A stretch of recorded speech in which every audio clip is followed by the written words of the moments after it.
So have you ever heard that zoos are actually not vegan friendly?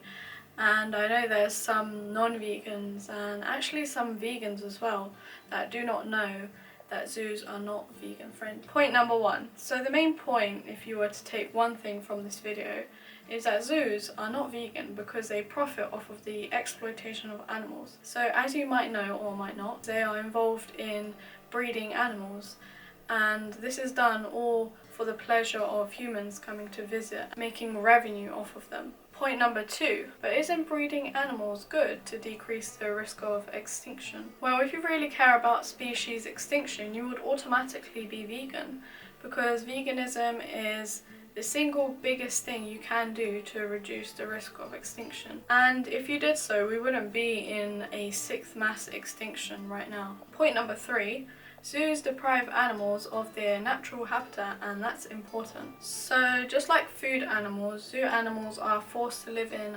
artificial, stressful and boring conditions because they're held in these small spaces and essentially a prison if you think about it. And confining these animals into small, restrictive environments can actually have negative impacts on their mental and physical health. They can't build the natural social structures and companions that they would build in their natural habitat. So in this way, zoos actually isolate these animals from their natural habitat, and they can't form these friendships and suffer as a result, even though some people might think that zoo is actually a good thing. And as you can imagine, putting these animals into small and restrictive environments is not natural. And putting these animals into small and restrictive environments can make them develop unnatural habits. Point number four, no matter how comfortable the animal's environment is, they are essentially, at the end of the day, denied the freedom to live as they choose. So you may think that zoos help animals, and I know I did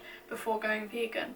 But if we take it from another perspective, it's been proven that zoo animals suffer from conditions such as zoochosis, where they are in deep depression because they are trapped in this small environment and denied the ability to move about and do whatever they want whenever they want. And because zoo animals are manipulated from their natural environments, this often means that these animals will die once they're released into the wild. So believe it or not, animals in zoos actually die faster. It's been recorded that the African elephant lives 3 times as long in the wild than it does in a zoo.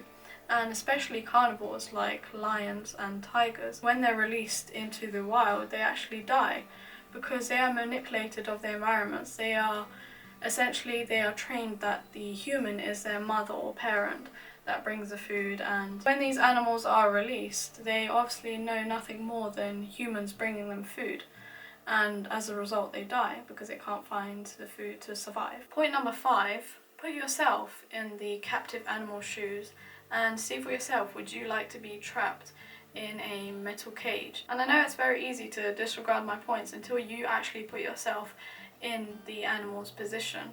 Would you like to be trapped in a metal structure of a prison, essentially?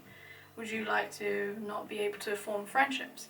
I think when you ask yourself those questions, you quickly realise that the animals are actually suffering. Point number 6, so some animals are actually not used to temperatures like winter, for example, and as a result they're kept indoors. I don't know about you, but I wouldn't want to be placed indoors just for people to look at me.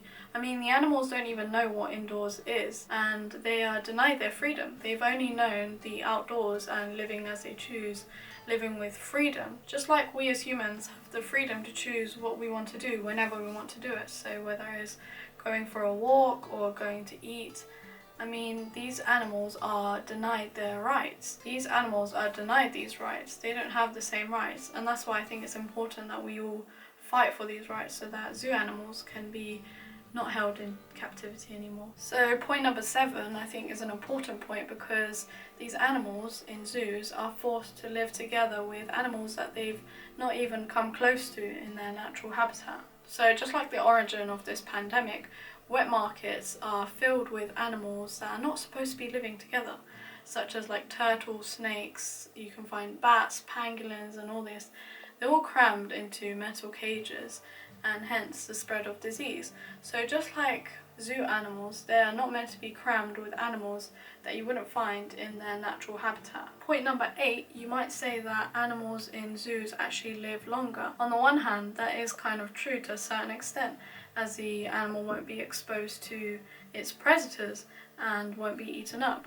But on the other hand, when you look at it from a different perspective, the animal will be living a lower quality of life rather than a shorter amount of time and a high quality of life. I know which one I would like to be living. Point number 9, logistically, zoos are actually bad for the environment. So if you think about it, these animals are shipped from different parts of the world. Transporting them will obviously involve pollution, so in that way it's bad for the environment as well. So as this video comes to an end, I would ask you to research further for yourself and go vegan for all animals, not just food animals.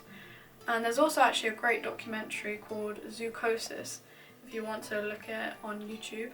I'll leave the link in the description box. But yeah, it's a great documentary if you want to find out more about what happens in zoos. And if you want to go vegan, then check out challenge22.com. I'll have that in the description box as well.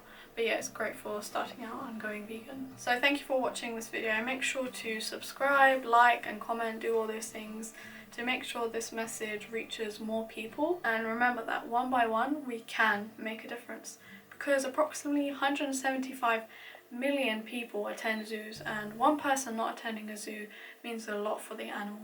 So think about that.